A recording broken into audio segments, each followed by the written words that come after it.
It is only September here in Colorado, but we have a big freeze coming, so I am going to winterize the trailer, and I want to show you how to do that in 10 easy steps. Here we go. This is the good life. This is the good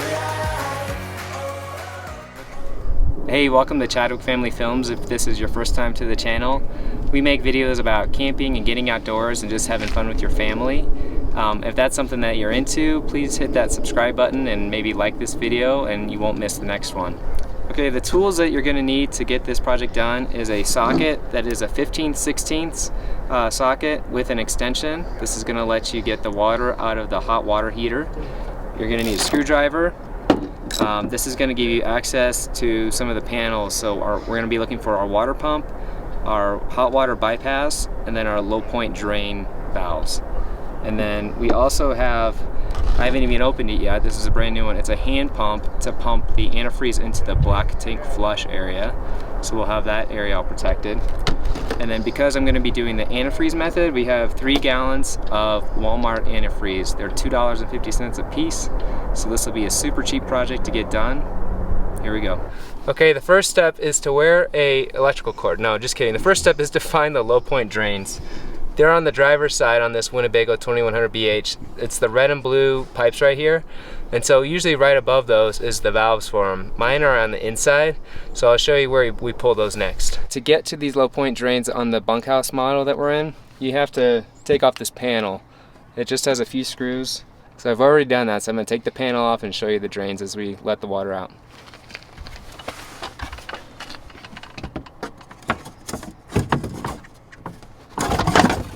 This real lightweight paneling that's back here. Okay, pull up and pull up. They kind of snap, and you can see over here now we're just draining out. So we'll let that drain, and while that's draining we'll go into step 2. Okay, step 2 is to empty the fresh water tank. Ours is right under the side by the door. Ours is already empty, so we're not going to do that right now, but make sure you twist this, let all the water drain out, then you can close it up. That's all you have to do to the fresh water tank. Okay, step 3 is where you need the 15/16 socket. We're taking the water out of the hot water heater. So to do that, twist there. First thing we're going to do is release the pressure. Pressure valve right here. Okay, now we take our socket.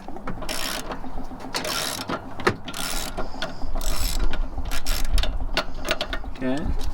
And this is why you do not want to do this when you have hot water in there. So make sure you've turned your hot water off, or you've run it through so that you've used up all your hot water in your gray tank, which is what we've done. So this will be cold water that's in here spilling out.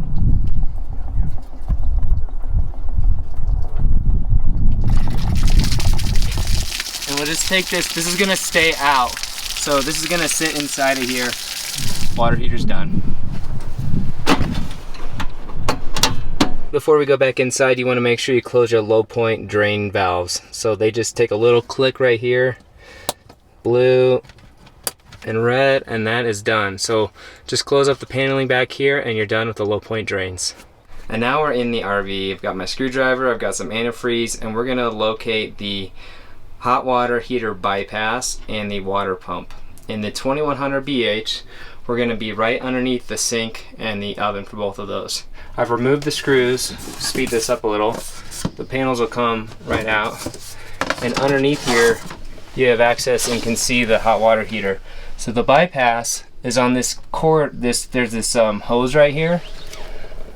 So to bypass it, it has instructions. I'll post a picture of it, but basically we're just going to rotate the valve so that they go to where the inlet pipes are. So right now they're facing the hot water heater, which is this white deal. We're going to face them towards the hose. So I'm just going to take this valve right here, rotate it to there. So that's the hot water side, and then we're going to take the one down here at the bottom and do the same, rotate it towards the blue. That's a little trickier to get your hand to, but that's it. So what that's doing now is the water will go through, or the antifreeze will go through here and back around, and it'll skip this all together. So that's bypassing the water heater. Okay, now the water pump on the 2100BH is underneath the oven. So this is the panel under the oven. I've already taken out the 4 screws. They already include this little hose, and this hose is gonna go directly into our antifreeze bottle, okay? So, but first we need to change the direction on the valve. So you just follow this to this black valve in here, which is currently closed. We're gonna open that up, okay? So open is parallel with the pipe, okay? And then on the other side, we're gonna close it from the fresh water, right? Okay, so now we've got RV antifreeze. Don't use that antifreeze you put in your truck. We'll take the siphon hose and we want to get it all the way down in there to the bottom. Now it's time to run that antifreeze through the system. So we're going to turn the water pump on. And you'll notice over here, point over here, we've just pressurized the system with that antifreeze. And we're going to go to each of the faucets, okay? So we'll start over here with this sink until we get some pink coming out, starting with hot.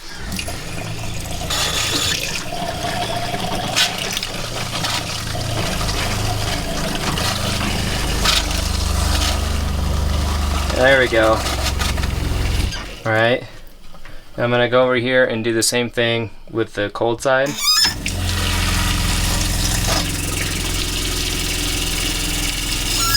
Sweet.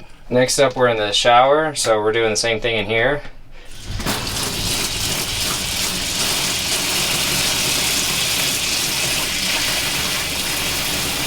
Okay, we got pink, and then the other side.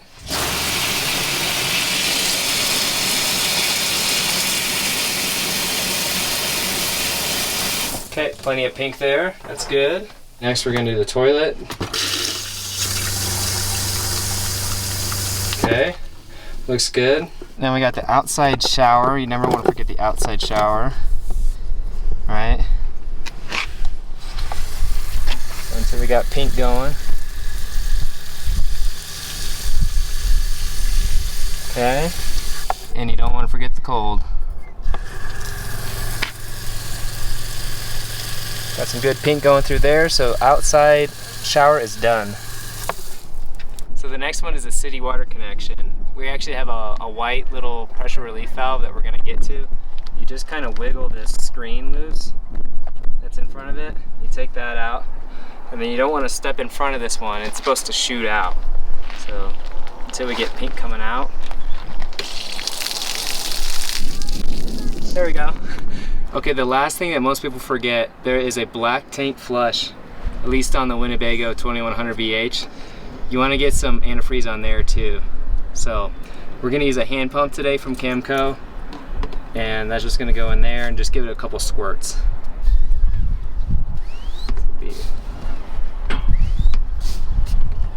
2. All right. That should be it for the outside antifreeze. We have a little bit of antifreeze left in the jug, so we're gonna run a little bit more through the faucets. Okay, I have just a little bit left in each of these gallons, so I'm gonna top off the P-traps.